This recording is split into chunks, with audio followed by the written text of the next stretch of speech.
Oh, it's the Anyone Can Get It tour. Episode 10 of the Anyone Can Get It podcast with me, Brett Johns. And me, Ashley Johns. Me. As you can see, guys, sporting my Movember tash. Look a bit different. I've been growing mine since last November. Never mind. This is where the confidence of being the most handsome one in the family starts to take a bit of a dent. But it's not the hardest. But yeah. So, welcome back. We were meant to have a special guest today, but Mark Drakeford has put a stop there. yeah, so Thanks, Mark. nice one. So instead we've got a special guest that's just in front of you over there. I haven't got a name for him yet, I know. Oh, yeah. I was looking at a soap set, I was. Just got a special guest in front of us, like, alright. I'm at the Dragon. Yeah, so what's news? UFC last night, actually. We'll talk about that first. It was a cracking. Did you watch the card? Yeah, I watched It's a cracking little card. Couple of bantamweights on there. Picked up good wins. I think. To be honest, that what's his name? Miles Johns, is it? Yeah. He didn't have the best start. I think in UFC, he didn't have the best debut.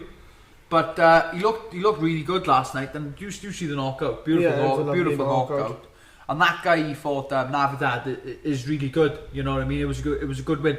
Although Navidad hasn't officially had a UFC fight yet, that was his debut. Yeah. Navidad is. They meant to fight in the NFA circuit, weren't they, apparently? Oh, were they? Yeah, apparently so before. Was he champion there, Miles? I'm not sure if he was champion. Yeah, NFA bantamweight. He was he? Like I said, LFA, because years ago it didn't start off as LFA. RFA. It started off as RFA yeah. and Legacy Fighting Championship, and it merged into LFA, which means you got the two promotions. And I remember years ago, I think Pedro was an RFA champion. Who was it? Does the Simone's come from there? No, Simone's. I know Simone's Titan as well. No, you didn't. No, sorry, you might be right. You might have been Legacy, or he could have been RFA actually. There's a couple of good guys there, like Luke Sanders was RFA. There was a few RFA guys there. I'm trying to think of Legacy. Who's that guy? Damasio Page, who fought Pickett years ago. He went on Legacy after his UFC stint. Well, anyway, they merged and obviously had LFA, which is the newer promotion of the lot, and it's a respectful organisation inside the UFC now. But like, it's very similar. If you told me to put it on par with another company, I'd say it's like the Cage Warriors of America. I'd say it's at that level where the majority or a lot of MMA fighters who go on that circuit eventually go to UFC, in the same way that a lot of European-based fighters that get on the UFC get fed through Cage Warriors, you know. Yeah. Obviously there's other promotions out there, Brave being another one, EFC Africa being another one. Have you seen them shows? Yeah, I've seen that. I like the promotion stuff from EFC Africa actually, because there's a guy on there, bantamweight fighter, who I met in Belfast a few years ago, JP Bryce, who I think was the bantamweight champion at one point, and he signed a little bit of a deal with Brave, because I don't know, but I think Brave and EFC have like a thing where they have dual contracts where they can fight on both promotions, which I think is really good as well. Like there's a guy called Chad Superman something his name is. He's on both scenes. JP Bryce have fought on both. A couple of South African guys. There's a new bantamweight on there signed. So there's loads of different promotions out there, which, you know, are feeders. But I'd say the top ones again to the UFC, European wise, would be Cage Warriors. Going to the Middle East, I'd say it would be Brave. Going into like America, I'd say it would be RFA, and then, do you know what I mean? So all these different. There's another promotion in Mexico called I think it's called Combatia or something like that. They're a good one. A couple of promotions, like an old school Brazilian one was Jungle Fights. I think Jose Aldo was champion for Jungle Fights. But there's loads of different promotions, and if you like watching MMA and just not the UFC or Bellator fans, try watching them smaller promotions. Like, you know, I think a lot of the guys who watch this podcast more than likely will watch Cage Warriors and them sort of shows, but you know, there's loads of different sort of other promotions out there, and you get some good fights. Like I saw a couple of brilliant fights on Brave. You know, and they got a good few champions, and then Well, Chimaev come from Brave as well, didn't he? yeah, exactly. You know, I think we were 6-0 before he signed, but the fight he had before he got signed with the slip inside uppercut, Yeah. beautiful. You know, and obviously going out towards like Asia, then they've kind of got their own little thing working on there. You've either got Ryzen, Yeah. which is a good, like, I'd say Ryzen's on par with, like, I wouldn't say on par as in like fan wise, but on par as in it's the equivalent of Pride. Yeah.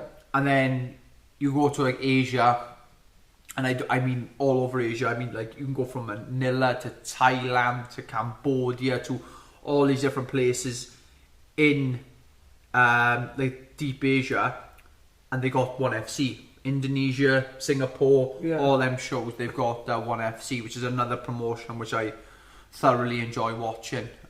Did you watch that on, I think it was a Thursday? Ong La Fo? Yeah, I did see. Yeah.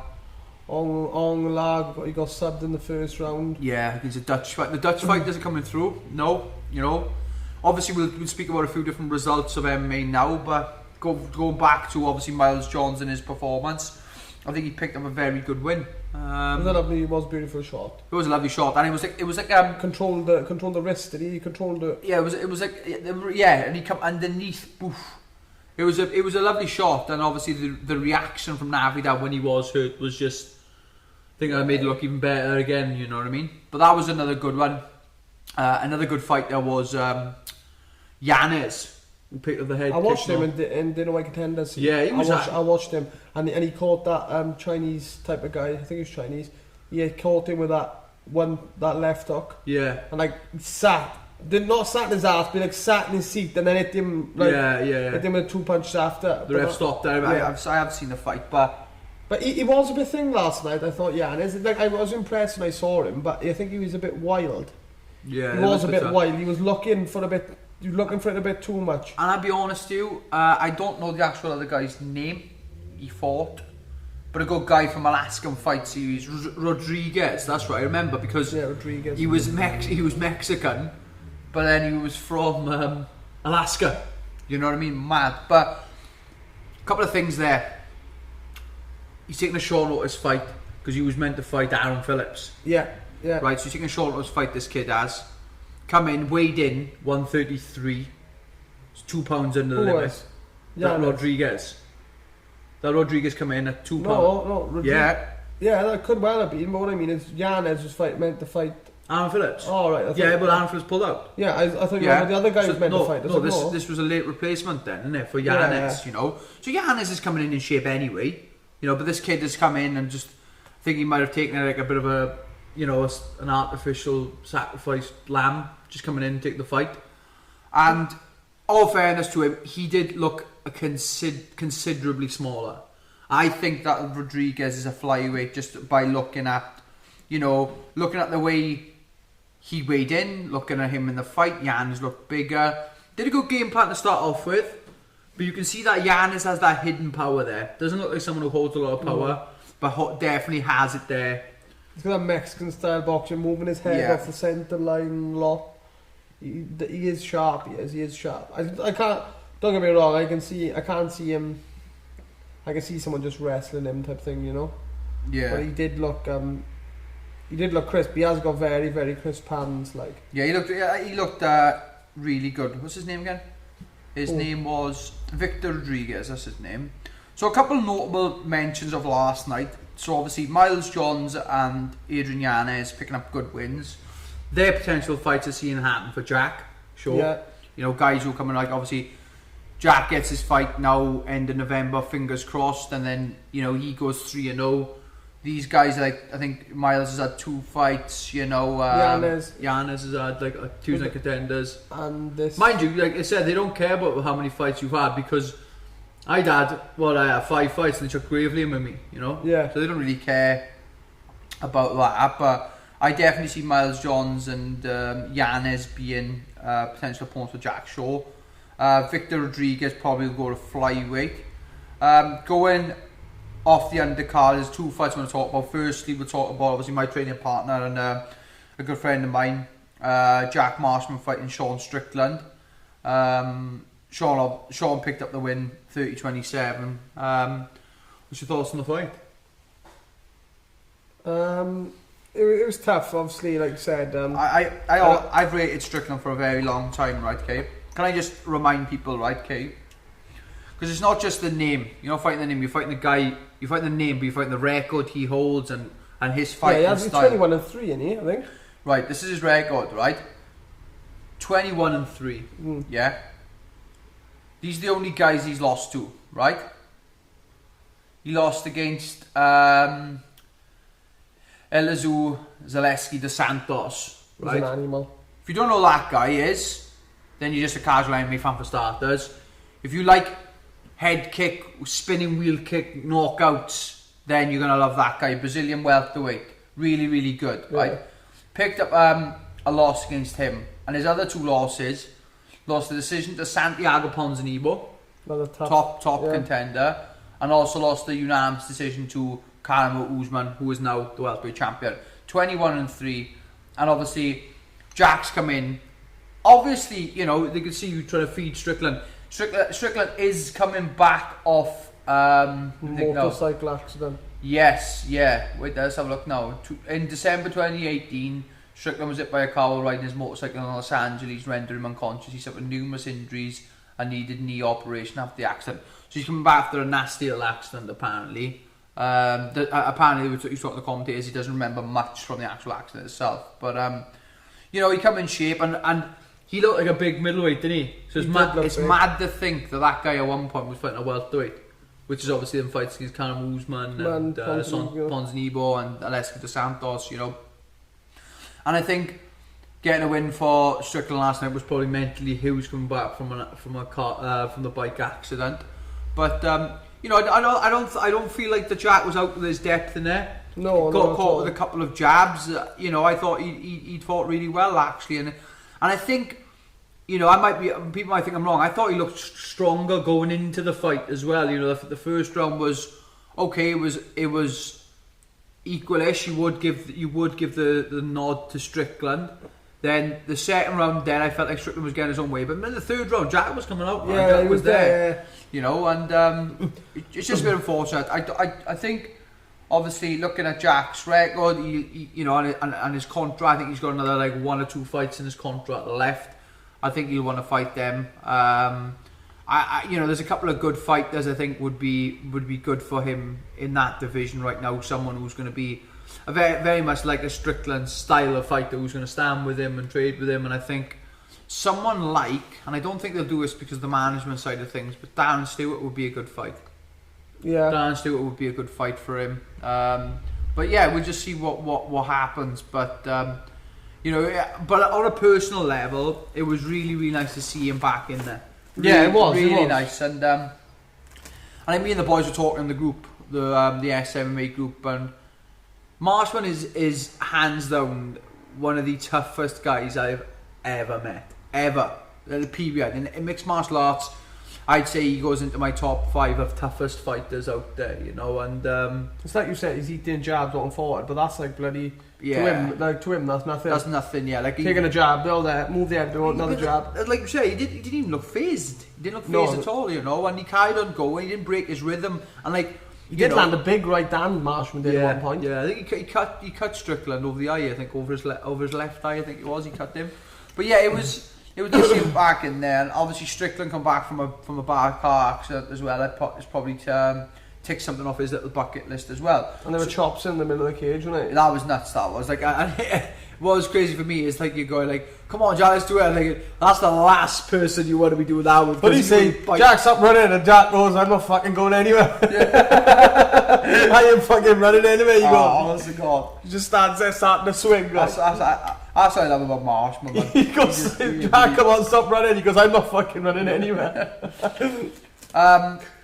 So obviously from us, just a well done to Jack to get him back in there. Yeah. You know, it's lovely to see him back in there because I think personally for me as well, he is one of the leading. Well, in fact, he did at one point. I'd say he single-handedly was leading the way for Welsh mixed martial arts, especially in that Bama circuit where he was tearing things up. But whatever he does next, I'm looking forward to seeing what Marshman's next move is, and fingers crossed he can have less of a layoff. You know.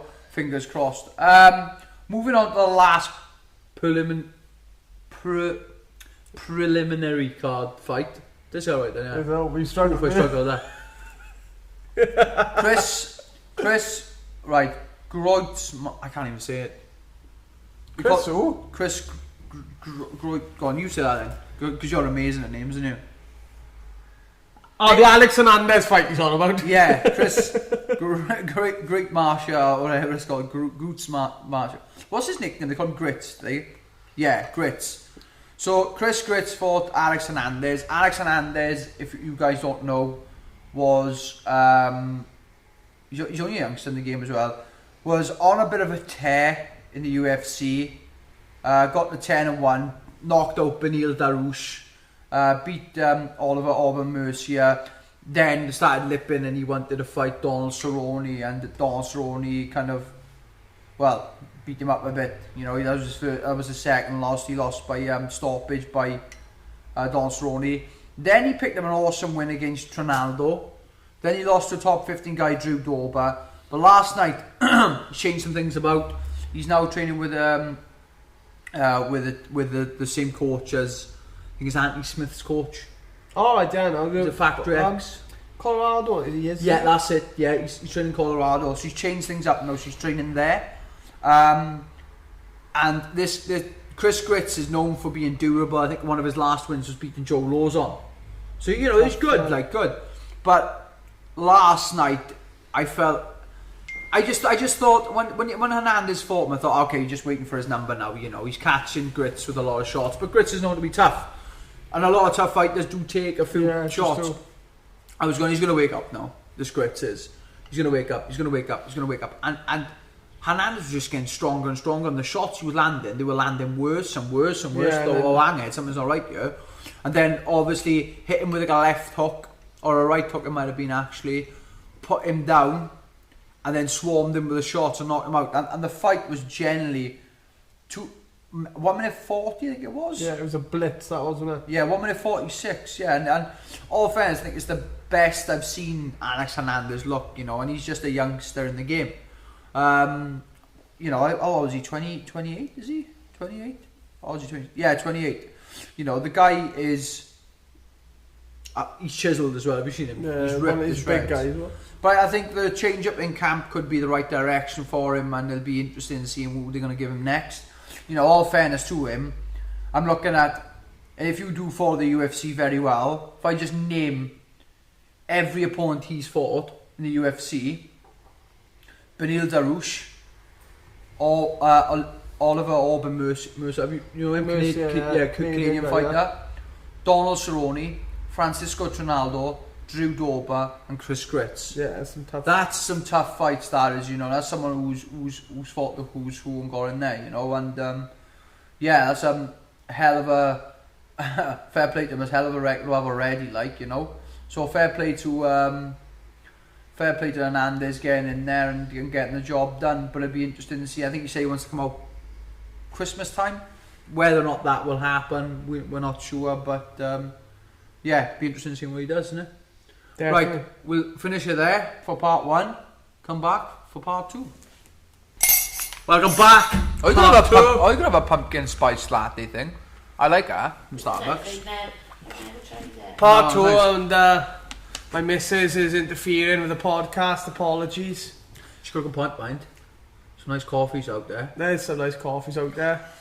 We'll get to that. Do we carry on, do you? We'll go back. Oh, let's jump now. What else? Jump to the co-main, innit? No, there's a couple of fights I want to talk about here. Like what? Oh, Bobby Green versus Thiago Moises for starters. I want to talk about that. And then obviously we'll speak briefly about Kevin Holland picking up another win.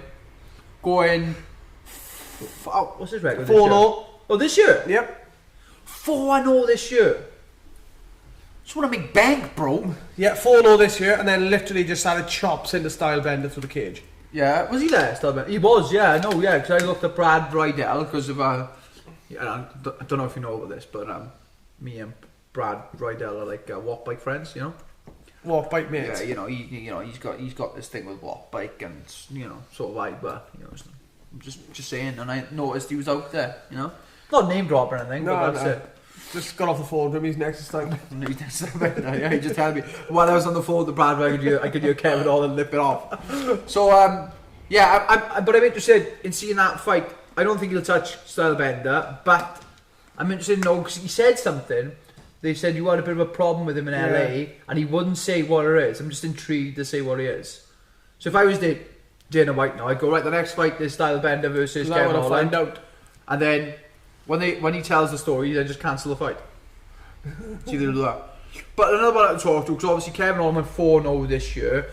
So I don't know how the rest of the guys feel, but I'm a big fan of the MMA fighters and the UFC taking advantage of this whole COVID-19 situation. And two people in particular who fought on last night's card have taken full advantage of that. Was obviously Kevin Holland, which I think is the only guy this year to have 4 fights and pick up 4 wins. You know, the other guy, because before the night started, he was 3-0 and Bobby Green was 3-0, and they both could have picked up 4-0. But the fight I want to talk about is someone who I never used to be a big fan of until this year, I'd say, and that is Bobby Green. Yeah, I know. I felt like last night was a bit of a tough fight for him. But you watch that fight, did you? I did watch it. He just didn't seem like he got going. He didn't seem like he got going. But another thing as well with Bobby Green, his style is very unusual. It's a different style. He's a very, very good striker. Hands down by his side. Yeah, I'd be honest about that. Thiago Moises, when he was throwing shots, he was throwing 200% in every shot he threw. Which is, you should have seen that. You could just, when you look at someone and think, oh, they've got power. You can just see by the way they throw. And offense didn't phase him. End of the second round, he said he took a finger to the eye, but he didn't. It was more. It was like a knuckle, and believe it or not, that does happen quite often. I'm trying to think of the time I had it. Oh, I had that. The exact same Bobby Green, and I had that with Montel. Yeah. His left hand that grazed my eye, and it felt like a finger going the eye, but it wasn't. I knew it wasn't at the time as well. It just felt like one, right? So, but it was one of them fights, right? Because obviously Moises picked up the win, unanimous, 29-28, right? So that's 2 rounds to Moises and 1 round to Bobby Green. But it was one of them fights. The first round went to Moises, the second round went to Bobby Green, and the third round was the decider, right? Okay. And I just felt like it was one of them fights which I think Thiago Moises, it was the last minute and a half of that fight that won him it. Do you understand what I mean? Yeah. The whole fight was equal all the way through. First round Moises, second round Bobby Green. Third round was like, I probably would have given it to Bobby Green leading up to that 1.5 minutes. And what happened? Bobby went for the takedown, got the takedown. I think Moises come back up and took the back. But when he took the back, he took advantage of it and held position. Because that would be my only little downfall with Bobby Green, is that he is a fighter and he fights. Yeah, he's in there. We're having the Duke up. Yeah, he's not a competitor to try and win the fight, and I think that's what cost him in that fight there. But which is probably won the last 3 for him was costing thing. That's the way it is. Yeah. But then again, like if you're going for a year as a whole for him, 3-1 this year is not bad. And I think it's since July as well. It's not like all year. Since July he's gone 3-1. Might be wrong there. Brian Keller's now 3-1. Brian Keller 3-1. There was a guy called Zalal who's gone 3-1. There's a load of fighters who have had 3 to 4 fights this year and taken advantage of those situations. Like, I'll be honest, I'm absolutely landed with my 2. I would like to get another one in. I'll put that out there, you know what I mean, to try and go 3-0 this year. I don't think I've had 3 fights in 1 year since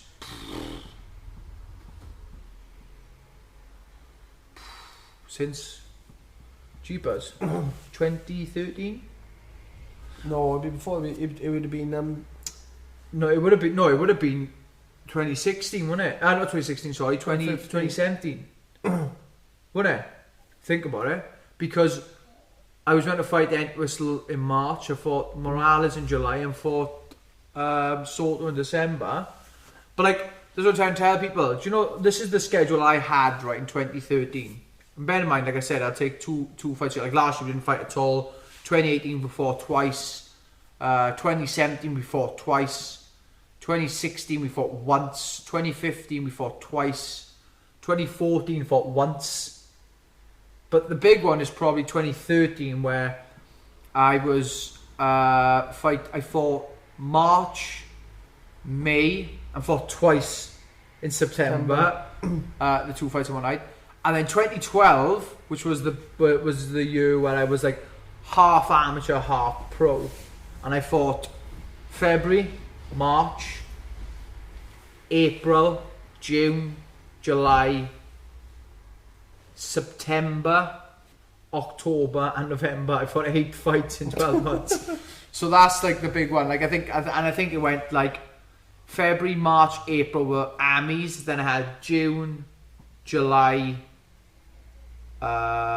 September, October, November. I had 5 fights in like 5 months, you know. And that's obviously all down to, like, it's hard to stay that active now because the weight cut. I was going to say, yeah, back then I was fighting, I think I did fights between lightweight and featherweight, which is, you know, obviously what I had a plan. I was like, I'm going to be active, you know, this year. Yeah. I think that's where I went through. I was amateur. When I tell people this, they find it crazy. I was amateur for 7 months. Yeah. And then I went pro. Because people, like, I was speaking to Scott Patterson about this. Like, Scott's been an amateur, I think, since Jesus was a boy. He's had loads. I think Scott Patterson had more fights than I've had fights, to be honest. He's had so many amateur fights. And he was like, well, what's the score with you? I was like, well, back when I was doing it, first of all, we didn't have like amateur like it is now. It's more semi-pro, which is little 4-ounce gloves on, basically full rule, standing up except for knees and elbows, and when you hit the floor, you weren't allowed to punch the head, which is my style completely. So what I was doing was fighting guys who could do everything they wanted to do to me. I take them down, I could only hit them in the stomach, you know? But, yeah, so obviously, you know, to be as active as half these fighters is quite good. Like, I realistically had a number in my head that I was going to do between 3 to 4 fights this year. The pandemic kind of. That kind of put a stop to it because, you know, if I'd fought Montel in the April like scheduled, it would have been, alright Brett, you fought in January, you fought in April, probably would have got Fight Island, first time around, July. The time we did, yeah. And even one more. You know, I don't think I would have had more than 4 to be honest, but... Because that's it, remember we had a phone call and we were chatting, like, was it November, December time, whatever, and we were talking about what do you think I should do? Should I wait for UFC London and stuff? Yeah, because people don't know this story as well. Do you want to say our story? I'll let you go. Go on, you go, cut on. No, and UFC London was an option for Brett in March. So we had a bit of a chat and he spoke to a couple of people. And Brett was the only one who wanted a fight in March. there was. I have like a list of people I phone. If I get news on a fight, I'll phone a couple of people, a handful of people. So at the time, I phoned my brother first. I was one of the first ones. I phoned Iros, who's a good friend of mine. Who's obviously, if people don't know, Iros was like the head guy at MMA Wales, sorting all the stuff. He's done loads of fights with me, Iris has. I consider Iris one of my best mates in this game. And he was with me. I think it was like it was actually the night where Canis lost my first ever pro fight, and Iris was on the card. I love talking about that fight. It was a fight where he got absolutely battered. It was like a 10-8 round, first round, and then Chris Reese went in the corner and said to him, "Look, I'm gonna throw the towel in unless you start working." And he's like, and Iris is like, quiet but tough as all boots, and he's like, I know you can't throw a towel, He goes, well, you're going to go out there and hit him. So he runs across the cage and goes, boom, hits him, puts him down, and that's that, like, you know. But no, like, Iros was another one I phoned. Who else I phoned? There's a handful of people I phoned. Selected a few people. Yeah, a handful of people I phoned, and I think it was like 6 people I phoned, or 6 people's opinions I wanted, and 5 said no. Don't go for London in March, go for North Carolina in January. So I went, okay, I'll do that. I'll go for that then. And the one person was me. Yeah, I was the only person. So you should really take advantage of if you're able to fight and feel fit. Because you told me that. I was like, I'd like to get this many fights in, and you were telling me, well, why put a number on it? Why can't you just go, I will say something though. If I do get a fight in December, you know, with Bellator, because obviously we're trying to sort out my visa thing at the minute. But if we do get a fight with Bellator in December, I will be taking Christmas off. I have been training now non-stop since 12 months ago. I think, yeah, because I remember the end of October last year I did that little grappling fight in Wally show. Yeah. No, so that was a year ago. So and like I said, I've probably gone out enjoying myself, drinking probably about 2-3 times maybe this year. But it'd be really nice to go out and see the boys and just celebrate the family, because I felt like I missed out on Christmas last year, because getting prepared for a January fight will mean sacrificing Christmas. And like I said, I don't mind doing it, now and then, but I don't want to be doing it every year. Yeah. So and I probably do need a break. I've spoken to Shaky and Carl, and they're exceptionally happy with the way that myself, the way I've trained, and the way the boys have trained over the lockdown pandemic, and they said, look, you need a break or whatever. So fingers crossed we get something. I doubt you're going to be able to come on here the next one. Next one, I probably... You got your hands full, haven't you? I've got my own little Valentina Shevchenko on the way. Yeah. But at the end of the day, it should be good. Just obviously, the card that I've got my eye on. Obviously, I haven't been told nothing by Bellator, nothing at all. I don't know anything. But if we get this visa sorted out, I think a realistic date is the 10th of December. Yeah.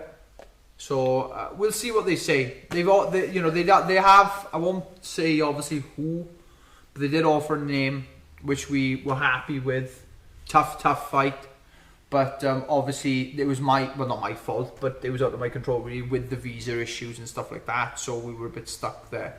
Obviously, like the same. I think it's a bit with everyone now. Obviously, we know Tank had, Jack had visa issues as well. I think it's just a bit of a slow process now with the COVID situation. Yeah. That obviously, like the embassies and stuff, I think are probably overloaded and can't quite keep up. Yeah. Can't quite keep up with things. So I think it's just like if you can get a fight in, you're quite lucky.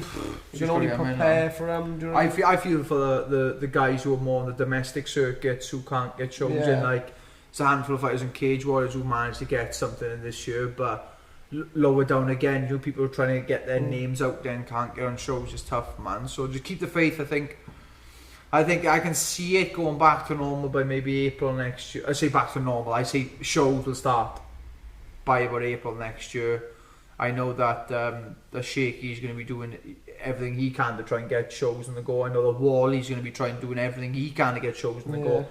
But people forget sometimes that you just can't just do a show, because you need to make money on it and not lose out on it. So, yeah. Do you want to talk quickly about Silva versus Hall?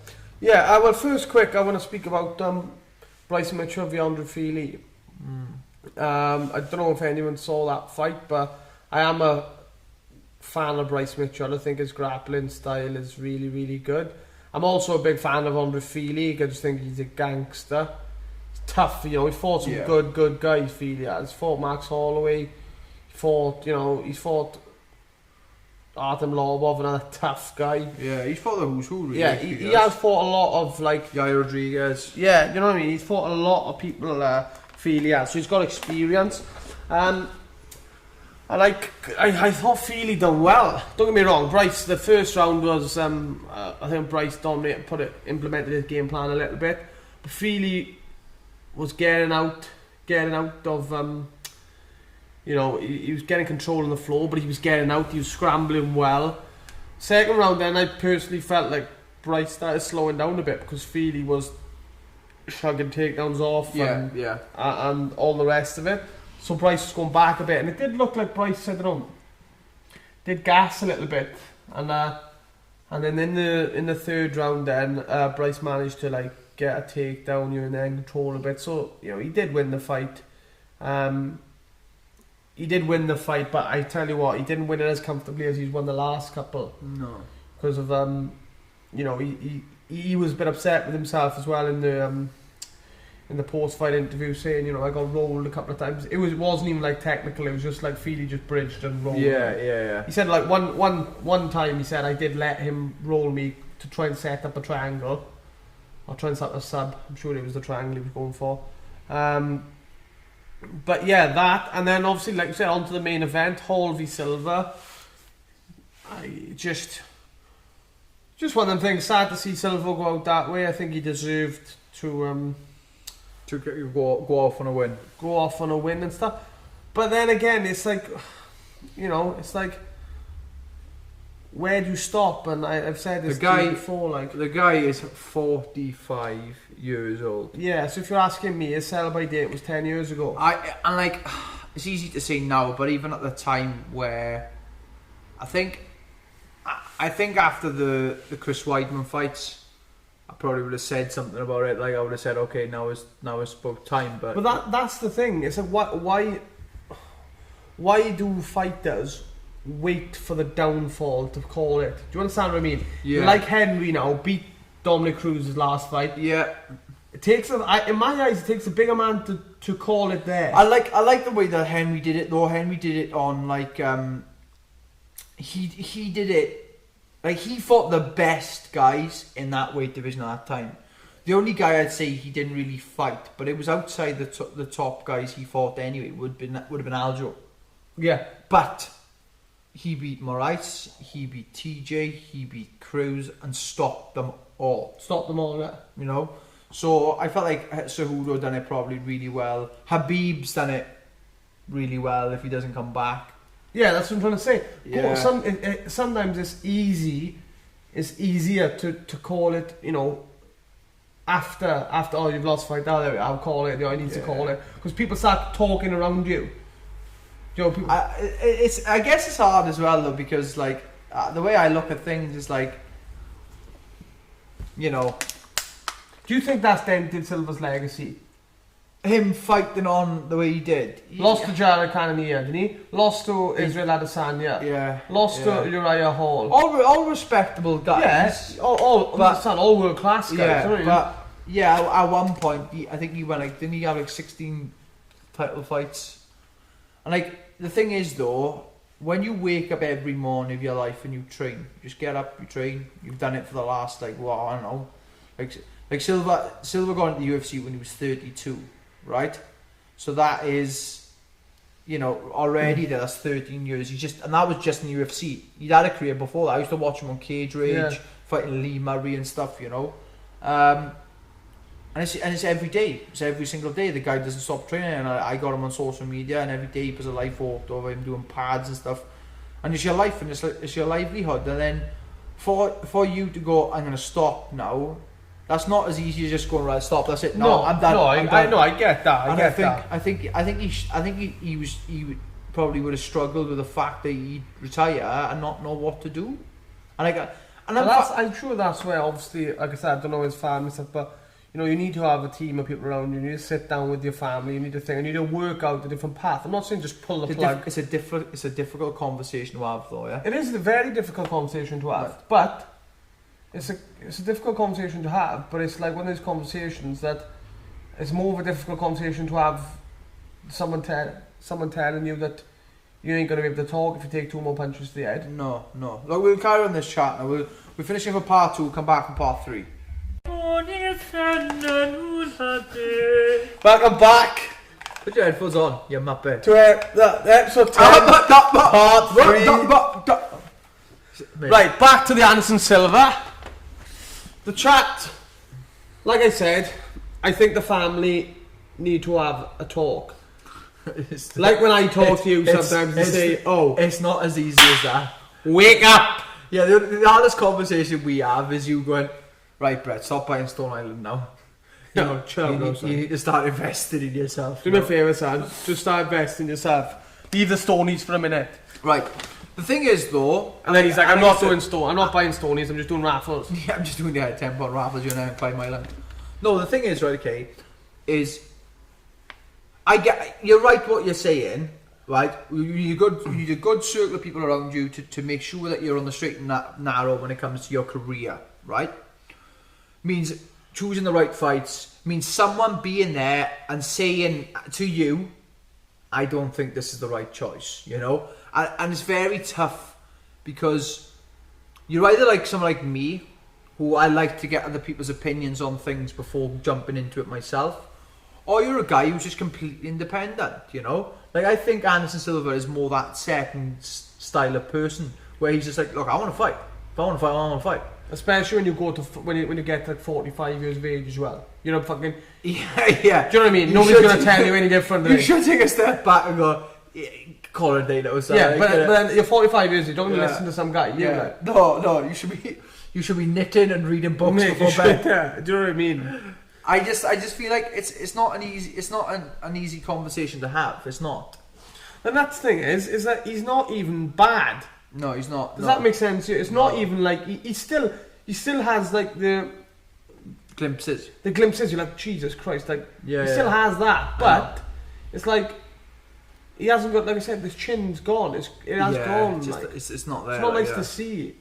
No, and I think that's because I bet you like fitness wise and things, he's okay there. He's fit, like, you know. But it's just like your brain at that age is like the fights he's had is telling you, look, I don't like this. That's why he's shutting off easier and easier and easier and easier. Like, touch wood, it don't happen to me, but the chances are it's probably going to, you know what I mean? The fights that I've had over the years and getting caught and stuff, and you know, the plan is not to, but realistically, it's just scientifically proven. It's like a battery, they say, innit? You know, 1 minute you're taking these massive shots in training and thinking, how when he going down? The next thing you know, you're just waking up from the canvas. And I feel like that was something that he probably experienced after the Chris Weidman fight, didn't he? You know, he hadn't been properly stopped before, felt untouchable, and you know, his chin was undeniably probably at his best before them fights, and then he gets caught. But like I said, it's not an easy conversation to have, is it? It's not an easy conversation to have with your family, where someone. The good thing with you is, like, I know that if you're telling me it's from the art, we're family, I know full well that you're trying to say it for my best interest, you know. But unless you've got someone like a you know, a sibling who's as close as what we are, telling you, look, I think you should, you know, use your head a bit. Then like this, like should have planned earlier though, shouldn't he? That's like I'm thinking. Like now, like the perfect example for this now. Like we're not stupid. Like people like, oh, Brett's moved to Bellator. Well, this kind of falls into the same category because like Brett's moved to Bellator to get paid. Because at the end, because we're trying to set Brett up for life. Well, that's the thing, see. Because I would definitely say that the thing between us two is, I would say, like, I'm the type of guy who I care about legacy. I care about just creating a difference in my career. But in the same breath, how many fighters have you seen be like that and be a company man, and then at the end of their days they got nothing to show for it? And I feel like that's where you've come into this and kind of say, oh, look, now we're gonna be sensible here and use everything to the best, our best ability, really, you know. Like I've said previously, you know, the shorts on the wall, the posters, the walk bikes and the weights frame and the venom bags and the tatami mats and everything like that. This is things I probably wouldn't have done on my own. And I'd honestly say that, you know, like all fairness, the big ones, the shorts, and like, because now they're up with me. I'm like, wow, look at them, they look amazing, you know. But like, realistically, would I have done that on my own? Probably not. No, where would they be? Like where everyone else's shorts under the bed. Yeah. Until look at that old pair of shorts. Oh, I fought in them before. Yeah, and then all of a sudden, then you got 20 pairs of shorts to frame up, and you ain't gonna do it for the price. Yeah, and you're gonna pay for it. You're not gonna do it. You probably haven't got the money by that point, you know. But I feel like that, you know, it was, and that was another thing as well. Like when I said about my inner circle, I phoned a handful of people up and said, look, this is what's happening. What do you think about this? And the majority of people said the same thing, and it's just hard. It's hard to turn your nose at something. Like, I wanted a fight. Going back to the Gravely fight, I wanted a fight in London. But when you got like 10 people telling you this isn't the answer, you think it's this is not the answer, it's over here, and then the other 9 people are behind him are like, this way. It's hard not to listen to that, and that's why I like to get people's opinions, because I seem to be the guy who, if I got a choice, I picked the wrong thing to go for, and then I'm getting told. I got people like you. I got people like Karis. I got people like my mother. Like, and they go, just come over here. Just come this way. Oh, just come here. Just come this way. But no, I going back to the Silva thing. I just think it's a very difficult conversation to have, and like everything you're saying is bang on. It's 100% right. but to actually sit there, it's the same thing we're saying. Let's play a little game, right? Okay. Would you eat a turd, right? A proper shit, a human shit, right? Okay, for £1 million, and you go, yeah, what would I do for £1 million? But then the actual turd's in front of you, and you're like, you got a knife and fork, eh? Do you want it microwaved, or would you like it cold? Cold. So you stick it in the freezer, you come out, it's like a chalk ice, right? Okay, it's on the plate there, and I got a knife and fork, eh? Alright, then £1 million, go off you go, and you're like, well, as long as £1 million cash was there, I think I'd give it a dig. you need the full thing. We'll count that first. Yeah. And then there's no whipped cream, nothing. No drink to wash anything down, nothing like that. But that's what I mean, see, and I think it's easy to say, say something. Mate, you said the perfect thing, innit? When you've trained every single day of your life and you get up and it's hard, obviously, to step away. But then I just feel like you need to have another purpose. Like, Hans and Silva, I might not want to do any coaching, you might not want to be thinking, but mate, just go and chill, go and enjoy your life, go and keep yourself fit, but maybe go and do something different. Go for cycling, do triathlons, if you want to be a coach, you can be a phenomenal coach, be a coach, but put that energy somewhere else. But they should have had something planned for him before. This is what I'm trying to say. Yeah, like but then again, I don't think he's had the same coaches through his whole career either. Like, I know at one point he worked really well with I think his name's Coach Corradero. Rafael Cordero, I think he was in King's MMA, or he had a good relationship with him. Did loads of stuff in Black House where Albert Morales trains.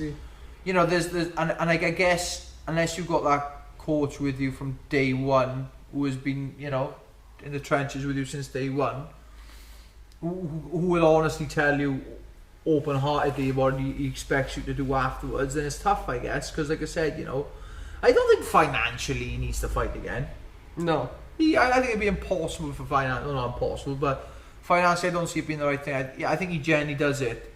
If you told me, he loves it. If you told me someone, name me a fighter in the UFC who loves to fight and would just enjoys the whole fighting experience, it's Anderson Silva. You could tell that after his reaction after being KO'd last night. Yeah. You could just tell that the way he was to Ryan Hall, like. I was quite surprised he announced as well, you know, before the fight that this was gonna be his last one. But then again, though, he has got one more fight in his contract, and Dana White has said that. And Dana White has said though he doesn't want them to fight again, but it's his career, like, isn't it? You know? Yeah, I don't know where that's gonna go, to be honest with you. Yeah. But I just feel personally like if I was gonna retire, I'll tell everybody what I would like right now. I'd like to leave the game on a high. That's what I'm trying to say. You know? Because what happens is you're always chasing more. Oh, do you know, one more. Yeah, you're always chasing that, and because that buzz, you're never gonna get that same buzz. You know, like after calf slicing Joe Soto. Yeah. You never have retired then, even if that was the last fight. You never would have. No, I wouldn't. You can't, can you? In your mind, it's telling you not to. Oh my God, what a result! Everything, what this, what that. You can't do it. Yeah. So what you do then? You have another opportunity. That's an even tougher fight. Tougher fight. Then you get a setback. You're like, right, I'm not finishing on setback. Now you've got you've just gone through a fight, and you've gone through two fights now. You're meant to retire. Yeah, I just looking through the shorts on the wall. I'm going, right, I'm the sort of fight. Right, I haven't retired yet, but I thought it's turning. Okay, now that's a bit of a setback. Then I thought Pedro. Okay. Now you're starting to tell yourself, oh fuck. Yeah, now I've done it. But then again, though, like. Are you doing it for the results, or it's loads of different things, isn't it? If you're doing it for the love of the sport, like Silva's done, I completely get it. But maybe, like you said, maybe the money doesn't matter to him anymore, and he's just doing it because he's like relishing the fact that he's in there. I read something up years ago, about it with his family, and his kids were like, and this was going back 5 years ago. His kids were like saying, "Dad, why are you still fighting for?" Like, I mean, 5 years ago, he's 40 years old, and he's like, I just enjoy doing it. Like, you know, it's his job, isn't it? But I don't know. I think he could open a very, very super successful MMA gym if he wanted to. Travel the world as a coach, not have to cut weight. Oh, beautiful. Just chill. Maidana stuff. Buffalo Wild Wings. Oh, season ticket, black card. But obviously watching Silva lose the last fight wasn't the thing. But then again, you know, I think it was fit in him for his last fight fighting someone like Uriah Hall, who looked up to Silva, didn't he, for years, and I don't know. It's like a bit of a fitting fight, and it's been a hell of a story. Quick question then: favorite Anderson Silva fight of all time? I got mine like that because it is my favorite fight of all time. I'll have to go to I do like the front kick against Vito, like UFC 126. Yeah, Vito Belfort versus boom, Silva. straight up. Front kick, they said on that card you had John Jones fight Ryan Bader. You also had, if I'm not mistaken, you had John Jones fighting Bader, but you also had, might be wrong here, it was like Forrest Griffin versus Rich Franklin, something like that it was. It might have been that, not sure, it might be wrong. But anyway, so, no, but I think that's like the most iconic Anderson Silva was the front kick. Boom, and at the time, Vito Belfort was a killer. TRT Vito. TRT, yeah, you just couldn't touch the guy, you know, and all of a sudden it was like a front kick up the centre, whap. And then 3 UFC laters, 3 paper UFC 129, Machida did the jump in front crane kick to Randy Couture. Yeah, I remember. There's loads of fights, but so that's your favourite fight of all time for Anderson Silva, is it? The Vito Belfort. I think so. Do you know what fight I also liked that he didn't win? It was the Bisbin fight. Yeah, the good fight that was. Like that was a good fight. Like that was class. That was. And like, to this day, though, he complained about the fight. He did not win that fight. He lost that fight. I don't care about the flying knee celebrating. The fight wasn't stopped, and if it's not stopped, then it continues. And then if you go off the scorecards, he lost the fight. Yeah, that's my opinion. People might disagree with me, but that's my opinion. People think, yeah, but if he jumped into a business, we would have lost. Yeah, but he didn't. Here we are. Job done. Yeah, well, instead of being a cocky twat and flying in him and running off, you should have flying in him and then dropped a couple of bombs. Yeah, you should have stopped him. Right, my favourite Anderson Silva fight, and it's because he's fighting one of my favourite fighters, Chael Sonnen. Yeah. UFC 117. Absolutely fantastic fight that was. Come in, and Chael Sonnen was just maybe this pushover, walk-through fighter. And he absolutely beat up Silva for 4.5 rounds. Probably a little bit more than that. And then got caught in a triangle with about a minute odd left of the fight. So he beat Anderson Silva up for 23.5 minutes from a 25-minute fight, and then lost by triangle. They had the rematch, and that was just a complete shutout where he did stop Chael, you know what I mean? So, but going back on that first fight, UFC 117, that is easily one of my favourite fights of all time. One, because it involves the legend himself, Anderson Silva, and 2, it involves my favourite fighter, Chael Sonnen, being in that fight as well. And I remember the whole build up to that fight was just incredible, and it was one hell of a watch, you know. Yeah, Anderson Silva, you absolutely suck. Yeah. This was before the McGregor era as well. Yeah. This was where, like, you kind of, instead of having, like, McGregor's like a big pull in it, like, you know, you watch at the minute, like, McGregor's like the favourite, everybody's favourite. But back when I was watching UFC, everybody'd like different fighters. I like that. It was like, oh, you know, you like GSP, but I like Chael Sonnen, but this guy like Anderson Silva, but this guy's Jones. Do you know what I mean? Now it's just like people all of a sudden now they stand there with a chin wide up with a wide stance and think they're McGregor. You know what I mean? It's just when I was watching it, I like to favour the wrestlers. I used to like the people like Sean Strickland, Chael Sonnen, GSP, you know, the wrestling heavy guys who I really liked them. And ironically, then I went off and started enjoying watching people like Frankie Edgar and stuff like that, and then went back to watch people like Habib. It's mad how the times change, but there we are. We'll come back for oh no, we've got plenty of time. What am I doing? How much have I got that? Over 3 minutes 45. But another thing I wanted to say is top 3 favourite fighters. Now this could be anywhere, any promotion, anytime, past or present, doesn't matter. We're 3.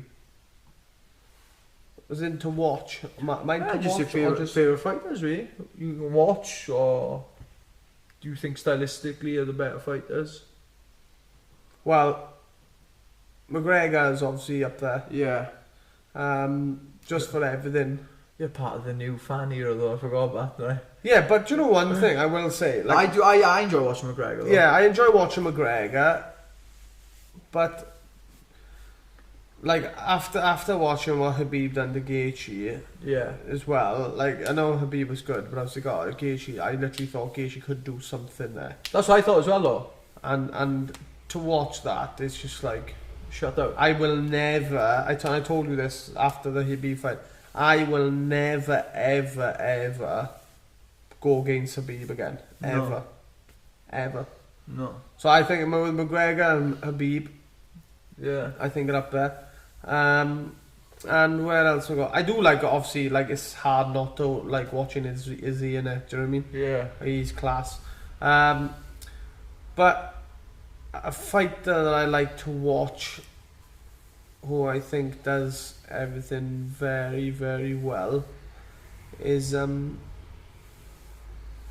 like you mentioned earlier, it was Frankie Edgar, like back in the day, you know, and to watch him do it over a couple of different weight classes, and like when he fought Pedro in the last fight, I thought, oh fucking Pedro will do him here, I thought, and Pedro did do it, but it's nuts to see Frankie stay at that level as long as what he has. As long as he has. Yeah. Do you know what I mean? And that's why I'd say Frankie Edgar's up there as well.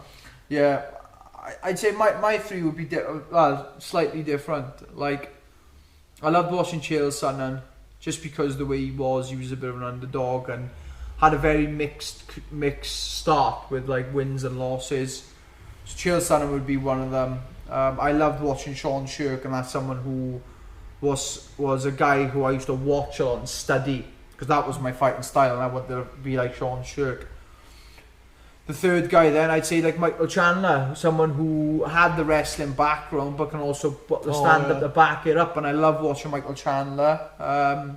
Notable mentions, the Korean Zombie. I love watching the Korean Zombie, just his whole fighting style. I think he's an absolutely fantastic fighter. Pedro Munoz being another fighter who I enjoy watching, and someone who I'd be very lucky to be in there with.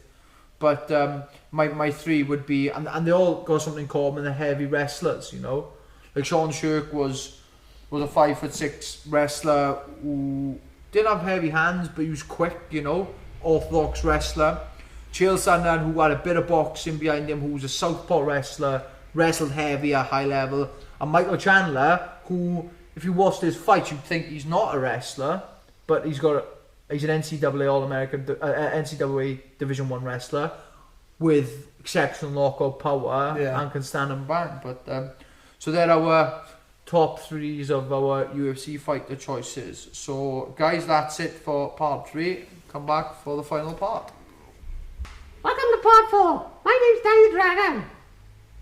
He has a terrible accent. Hello. Anybody who's watched this remember Die the Dragons? Remember that?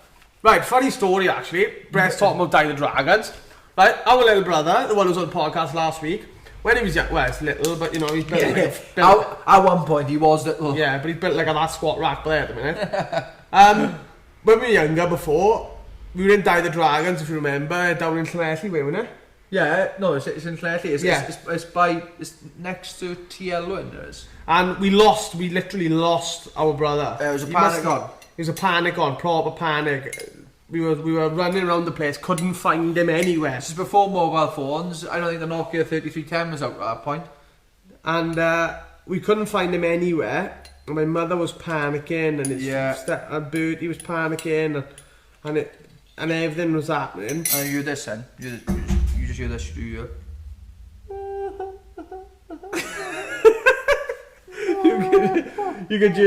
could hear some muffled crying going on. And what he did, right? You imagine one of them. Do you know one of them arcade games, the cranes that you come down and pick a teddy up? Well, he was that small that he crawled into the hole where you catch like, your prize, and he crawled up into the prize is, into the pit, and he's in the pit, the claws there, and he's in the pit, and he can't come out there, was looking for him. And they found him in the pit with all the teddy bears. I remember that like quite well actually. He was in the pit with all the teddy bears. Yeah, Daria like, Oh my god, he couldn't fit in one now. He's about the same size as one now. Jeremy now, he's the same size as the whole machine now. Yeah, he's actually massive, but I remember that story actually. All the kids who from Llanelli or Swansea would know where Die Dragons is, opposite the park. But yeah, so footy, Swans, second in the championship, get in there. Up Andre Ayew, what a boy. Keep on scoring, son, because that shirt is going up in price by the day. 2-0 against Blackburn.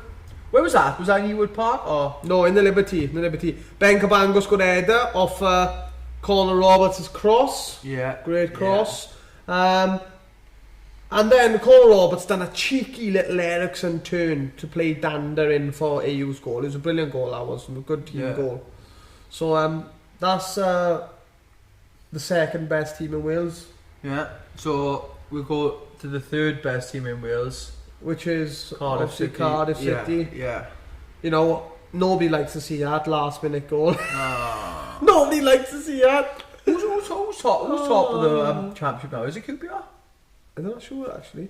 I'm not sure. Nobody likes to see that. Unlucky boys. Unlucky. Keep the faith, boys. All them signings, Kiefer Moore, Harry Wilson. I will be honest with you, mind. I'll be honest with you. When the start of the season, when they started signing all these cards, and we like turned our nose up at, you know, Harry Wilson. I thought, we're gonna have a tough year this year, but so far, touch wood. Right. Touch wood. Touch wood. We'll get there, boys. Yeah. But Newport then, Brett, they're the best team in Wales. Well, me and Ashley have kind of agreed now that Newport are the number one team in Wales. You know, I'm absolutely gutted, but it's the truth, isn't it? 2/3. We absolutely rinsed them, and they've just turned into Bayern Munich. No, well, right then. Let's have a look here now. The tape. So championship table. If my phone loads up, because it's doing my editing, I want a 4G. You know, I just got. Another thing as well, how we still got on no, it's not. It's Reading. I thought it was a London club though. But looking down at the bottom of that league, Derby County in the bottom three, mine. Not good. But obviously Cardiff picked up a loss against QPR. Where are Cardiff? 17th, QPR 18th. Not the best, is it? Oh, let us know what the weather's like down there, boys. No, it's weather's like up there. We let you know the weather's like up there, not down there. Where? No, I said they let us know what the weather's like down there. No, you said it wrong again. We're on top of them, so we're closer up to the weather, Ash. So they would be saying to us, how's the weather up there? Yeah, but I'm saying to them, how's the weather down there? It's the same as up there, isn't it, you muppet? No. No, it could be raining down there. I've just discovered fire. Did you not know that? Why do you see the tall people? What's the weather like up there? Well, it's different down here, isn't it? Oh, fuck. Say that the raw news, old news all the time. But anyway, they've so Swans are second in the table, Cardiff are 17th, and I think Newport are top, aren't they? I don't know that though. You know, it's just brilliant, isn't it? You know what I mean? Nice to see, like, innit? Swansea City, all tight, on fire. Put a bet on, but I didn't put a bet on. What's that? Millwall got nothing on us. Premier League top 3 at the minute. Let's go top 4. Liverpool top, Everton second, Southampton third, Wolves fourth. Scottish Prem, Rangers. First, Celtic second, Hibernian third, Aberdeen fourth. And that's it then, really. Oh, here we are. League 1. Peterborough first, Ipswich Town second, Lincoln third, Hull City fourth, and what's the other one? Newport no any here. That's not the other league it is. Oh well, anyway. Also, Newport doing well, very well. Also, a couple of different sporting mentions. Wales lost Six Nations. Yeah, 14-10. 14-10 or something. Did you watch it? No? I think they lost the last 5 games. They're going through a bit of a transition period now, I think. Well, Gatland's left now, isn't he? Gatland's gone. He gone as he went a while ago, I think. But yeah, let us know if you know any thoughts on that, but let us know that. Do you know what? I watched. I like Josh Adams played, didn't he? Because you played with Josh Adams years ago, didn't you? Yeah, when I was younger. I think he's more. He did play with us actually, because he used to play a year older. Josh did. He was, to be honest, I like Josh. Yeah, he's always been gutsy. Like, do you know what I mean? He's always been gutsy, but he's doing super well now. He made a move to Worcester first of all, and he was doing some. He did really well up there. Yeah, and that's what kind of catapulted him a bit. So sometimes you got to go out of your comfort zone. Sometimes, and you. Yeah. And I think he done very well up there, and then ended up going on and on. I always find it mad when I see him on TV because, like I said, when you're watching, obviously UK Rugby and being down Hendy Rugby Club and all that. Because obviously Hendy have generated a few good little Welsh players over the last few years. You know, we've got Aaron Shingler and obviously Josh as well. Yeah. Obviously Stephen Shingler was brought up in Hendy. Was he playing for Scotland? Yeah. Oh, Stephen. Was he at the minute? I don't know. I might be wrong. I don't know. I do apologise. My rugby knowledge isn't the best when it comes to the egg-shaped sport. But that's the rugby side of things. Boxing last night. Obviously, we'll go on to the second disgusting thing in a bit. But Selby lost. I didn't know. Yeah, he fought I apologize for his name, Australian guy who I have been following for a long time. A guy called George Cambosos or something his name is. He's a guy like on. I'm sure I vouch for a few fighters who they'll watch specific like certain fighters and like watch the way they train and stuff. And I've kind of been on this Australian guy who fought Lee Selby last night, and I think Selby lost by split decision, wasn't it? Yeah, split decision, and I think the winner was the number one challenger for the belt. So I think he's going to be fighting for, if I'm not mistaken, it'll probably be the IBF. I might be wrong, but I think it's IBF. Australian guy, but he's looked really good. And if you do get a chance to follow him on social media, go and have a follow and a little watch.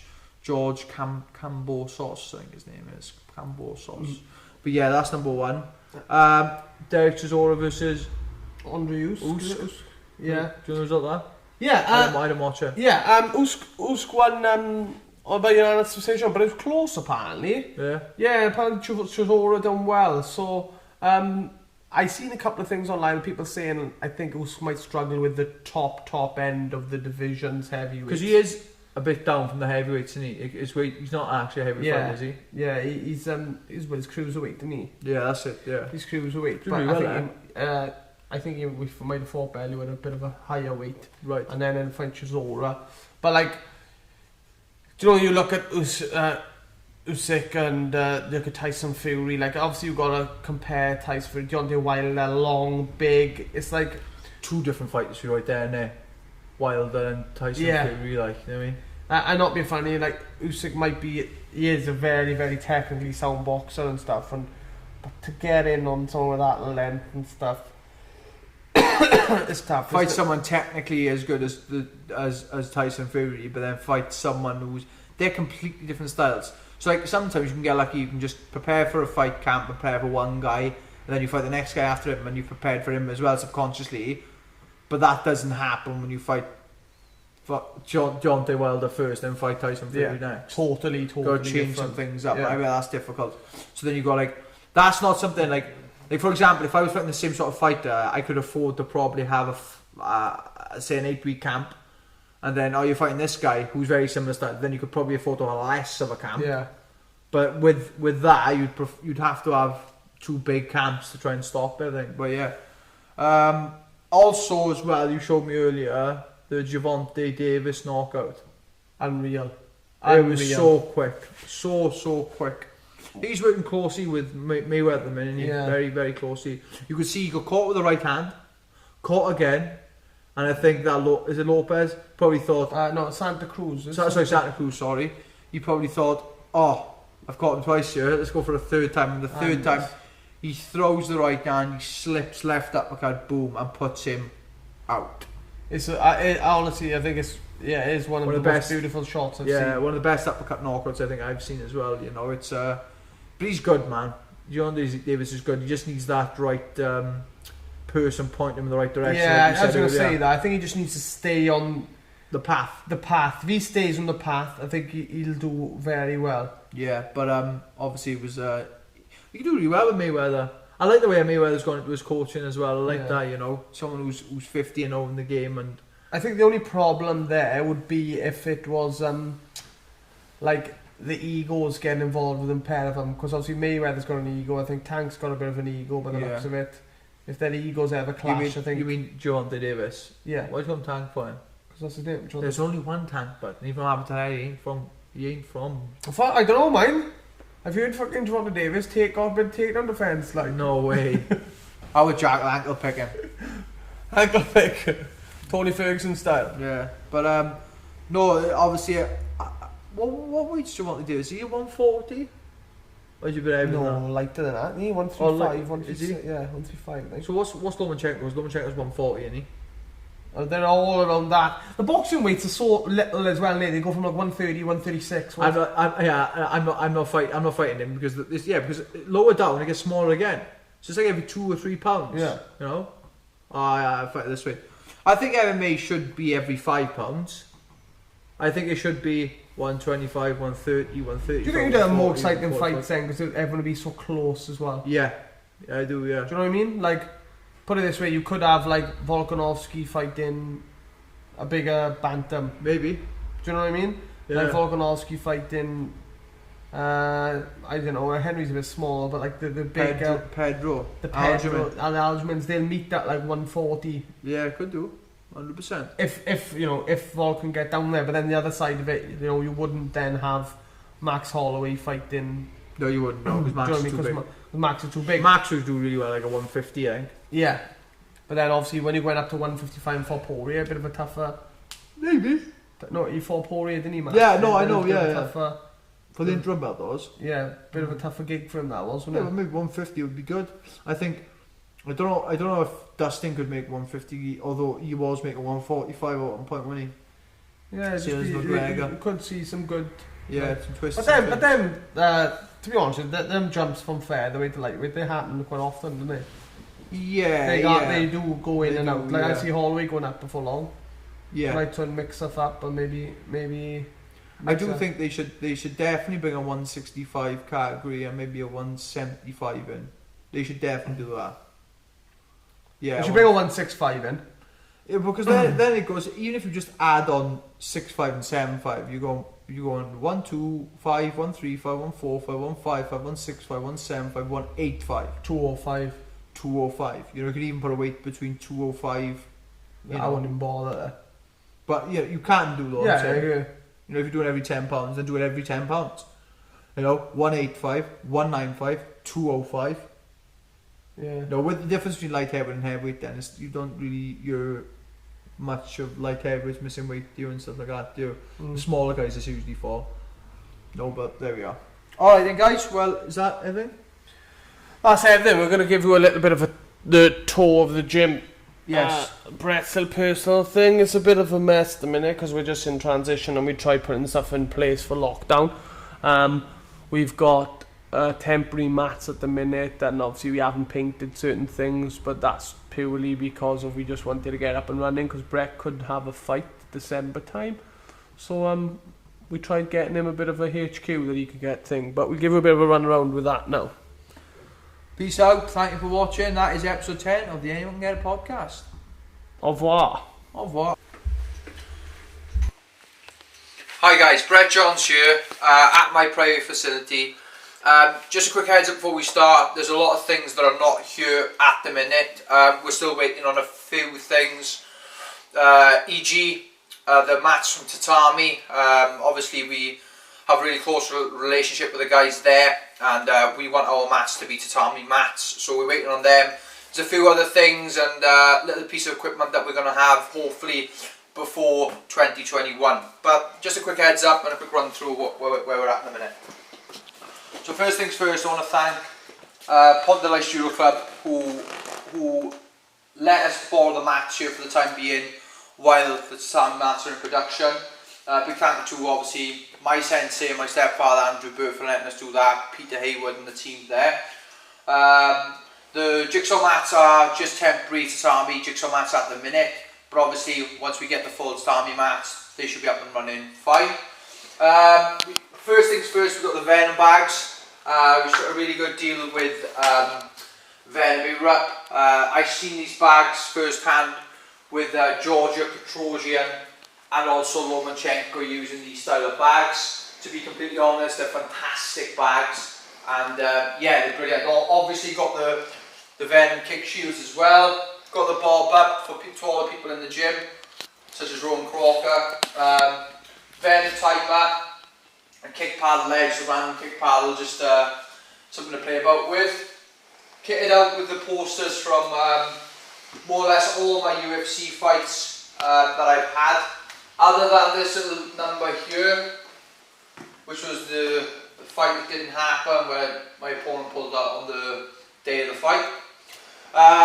Going back to the Sasami mats.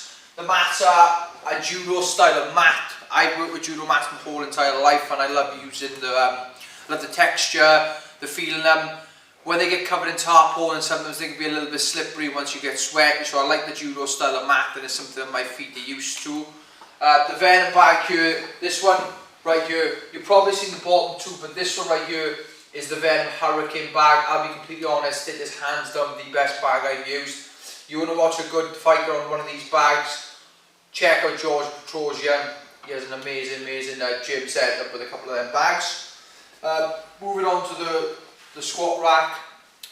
This is made by Iron King Gym Equipment, who have done like a personalised rack for me. It had to be a specific height because obviously the height of the gym. Also personalised with the Brett Jones MMA logo here.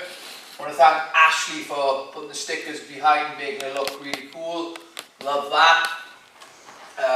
Picked up our own rubberized Olympic plates, Olympic bar. Obviously with a few different attachments such as the landmine and stuff. We've got battle ropes. Working on, obviously we can't really use the ceiling, so we can't put a float ceiling ball, but using the Viper bag is definitely a close replication of that. Also we have a treadmill and also the walk bike. The walk bike is something that we're going to be working, a team we're going to be working with in the future. We're setting our own little sort of workouts and things on walk bike, so that's going to be here with, well, we should be able to do that in the next few months. Obviously you can see the obvious here, which is the frames, white wall frames up in Bolton. We got a really close race for them guys. We're still waiting on 4 my titles and another pair of shorts. I think it's the shorts from the Fight Island. So obviously with bits and bobs we still have a few pieces of equipment that we need here. Like I said, that should be coming hopefully before January 2021. But yeah, here it is. This is the private facility of Brett Jones MMA.